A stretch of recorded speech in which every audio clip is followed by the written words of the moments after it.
Flight యాక్సిడెంట్లో దర్శన్ చనిపోయాడని చెప్పి ఆనంద భైరవి, శరణ్య వీళ్ళంతా కూడా కుప్పకూలి బాధపడిపోతూ ఉంటారు. మరోవైపు దర్శన్, సౌమ్య ఇద్దరు కూడా ఒక గదిలో ఉంటారు. దర్శన్ నిద్ర లేచి చూసేసరికి సౌమ్య కింద కూర్చొని ఏడుస్తూ ఉంటుంది. ఏం జరిగింది, నువ్వేంటి నా రూమ్లో అని చెప్పి దర్శన్ అడుగుతూ ఉంటాడు.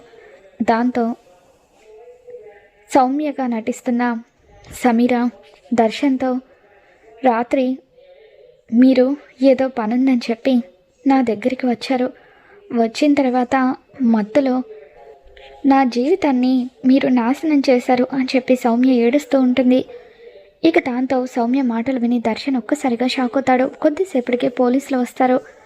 సార్ మీరేంటి ఇక్కడ అని చెప్పి దర్శన్ అంటూ ఉంటే, చెప్తాను, నువ్వు తన కస్టమర్వే కదా, నిన్ను అరెస్ట్ చేయడానికి వచ్చాము.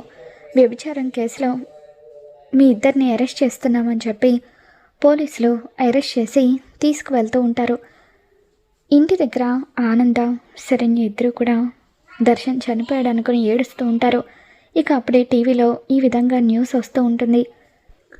రాజ్ కోటి సిల్క్స్ వారసుడైన దర్శన్ని పోలీసులు వ్యభిచారం కేసులో అరెస్ట్ చేశారని చెప్పి న్యూస్లో యాంకర్ చెప్తూ ఉంటుంది.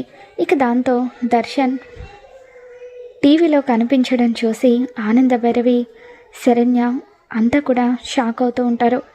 మరి సమీర వల్లే దర్శన్ అరెస్ట్ అయ్యాడన్న నిజం తెలుసుకుని ఆనంద భైరవి దర్శన్ని బయటకు తీసుకొచ్చి సమీరకి ఏ విధంగా బుద్ధి చెప్తుందో మళ్ళీ మన ఛానల్లో తెలుసుకుందాం. ఈ వీడియో మీకు నచ్చినట్లయితే తప్పకుండా లైక్ చేయండి.